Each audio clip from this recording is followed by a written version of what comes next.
Hey guys, this is Mona and welcome back to Butterfliez Home and Garden. I'm going to do a little garden tour today. We've had some rain, so I hadn't had a chance to get out here. Plus I haven't been feeling well. My knees have really been bothering me. So I had not been able to really get out here and see what's going on. So let's just take a look.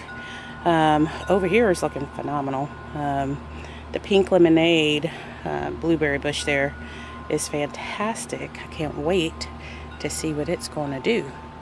The cucumber right here is doing very well. This is one of the ones that I got from Lowe's that was really beat up, and it's just really bouncing back really well. Around here, I believe this one is the patty cake squash. So I'm starting to get some flowers in there, seeing some males and females that are coming up. I'm going to prune back a little bit today so it can get some airflow in there. And this Brussels sprout, it's looking pretty good from just all the bites that, it kind of took a little beating. So, but it's looking pretty good. The sweet potatoes are doing well also. That Japanese beetle this year, that was just really a battle. But you know what? I was watching Louisiana gardening family yesterday, and he just made a very powerful video on just not, letting the, coming out and seeing that things are just tearing your garden apart. And even though it's disappointing and discouraging, but just that old saying of, I lost a battle, but I'm going to win the war. And that is exactly how I feel this year. I'm still new at gardening. This is only my second garden. And I'm very proud of it, from not knowing how to garden at all, and through reading books and YouTube videos, just really learning how to garden. But I agree with him. It's discouraging when you see that, and it's like, okay, but I knew I couldn't give up. I had to just keep fighting those bugs, and it's paying off. So these are the tomatoes right here in this container that I got from Lowe's that was just really beat up. Just really didn't have anything going on, and it's just bouncing back pretty good. And this one is another one. This is the indigo rose. I think this one is a lemon boy over here. And I need to get out and prune because I'm seeing, just damage on the leaves. And, just kind of get out here and get things pruned up. We went through another bout of rain. And now we're back to having the heat and humidity. So I do see some Japanese beetles over here that has come over to my rhubarb, so I'm gonna spray for that again. And they're not as bad, especially right there. It's not as bad as it was. I was just really infested with the beetles.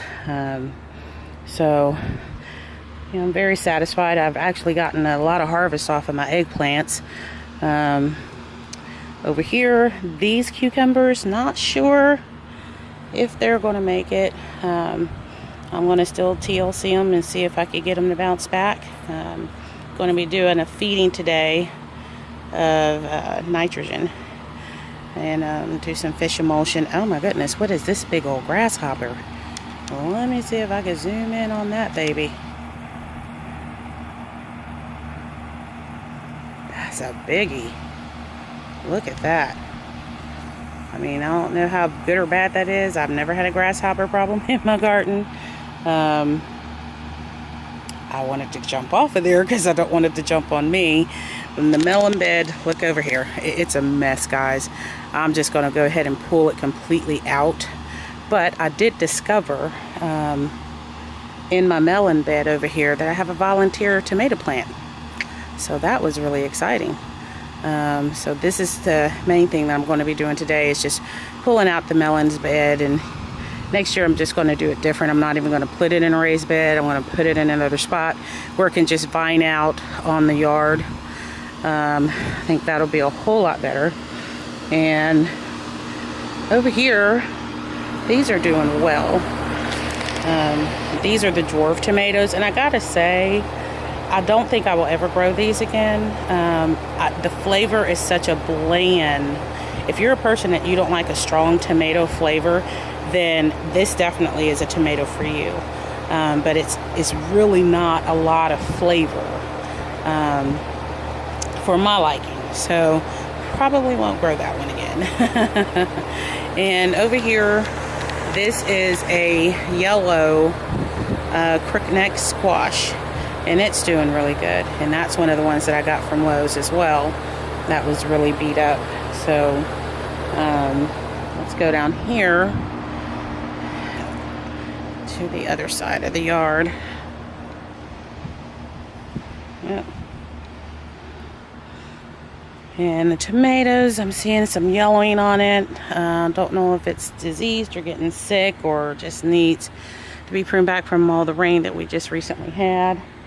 But as you can see, all of the tomatoes are doing just fantastic. Yeah, I mean, this Opalka, it was really just a stubborn, it was stubborn to germinate. I planted or seeded 5, and this is the only one that survived. So next year hopefully I have better success with it, but I'm still pleased with it. I mean, it is bearing fruit, so I'm really pleased with that. This is a cherry Roma. It's doing good. And over here, these beds are doing really good as well.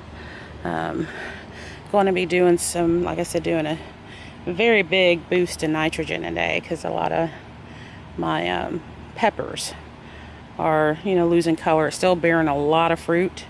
I just did a major harvest on all of them, and yeah, so it's still bearing fruit and growing back, and very satisfied with that.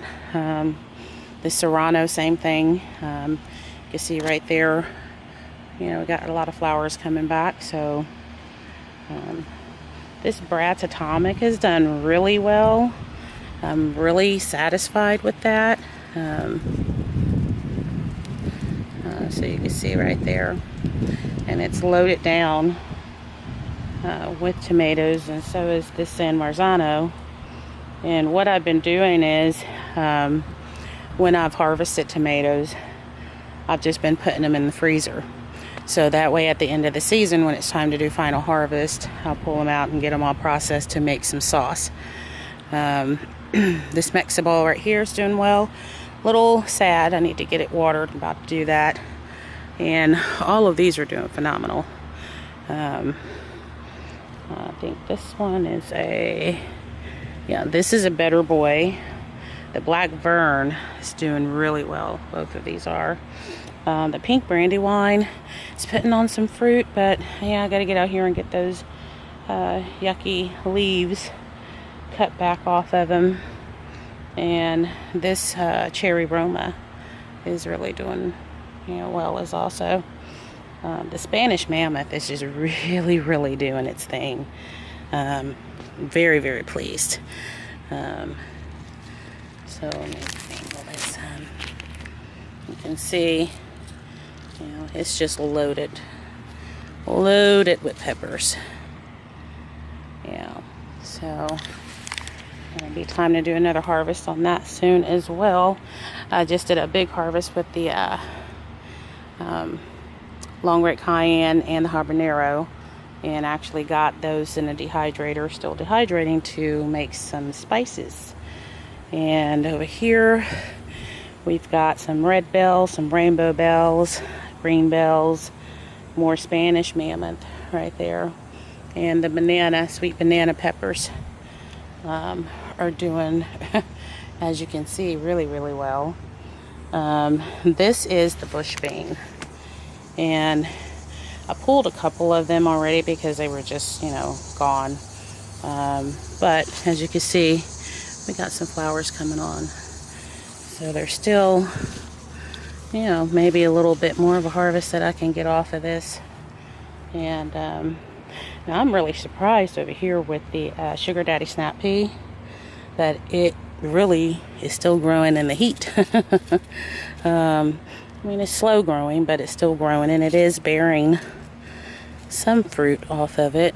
You know, right here, I don't know if you can see in my shadow or not. But yeah, it is bearing some fruit, and the purple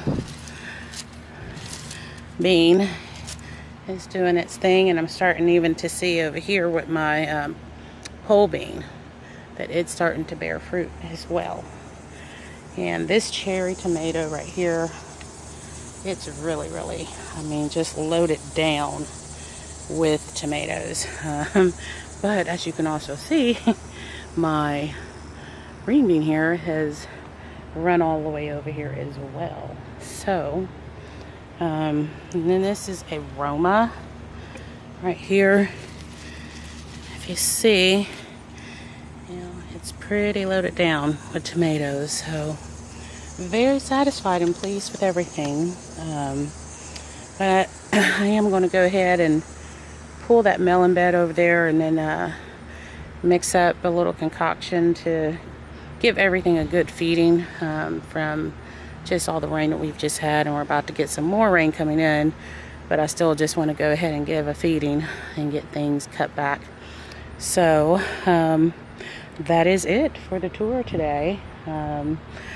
I may go ahead and add to this video. I already started some clips from the dehydrating of the hot peppers, so I'll probably just go ahead and just mix them both in together. So as always, guys, be blessed. And well, no, I'm not going to say that because I got to put the other clip on with the hot peppers. So I'll see you in a moment. Hey guys, wanted to come back on. I was so excited. I pulled the watermelon bed, like I told you earlier, and it was this one lone watermelon left in there, which was my Orangelo. It's a seed that I purchased from Baker Creek. Oh my goodness, guys. I mean, you can see this thing is tiny. It didn't get any size whatsoever. If it had been able to stay on there, this watermelon is so sweet and juicy. I mean, just unbelievable. Unbelievable taste. So I had to come back on and just share that with you guys. I am not going to give up on growing watermelons. Next year is another year, and I will try again. But I just wanted you to see this. So I will be back in a minute to show you the dehydrated peppers. See you in a minute.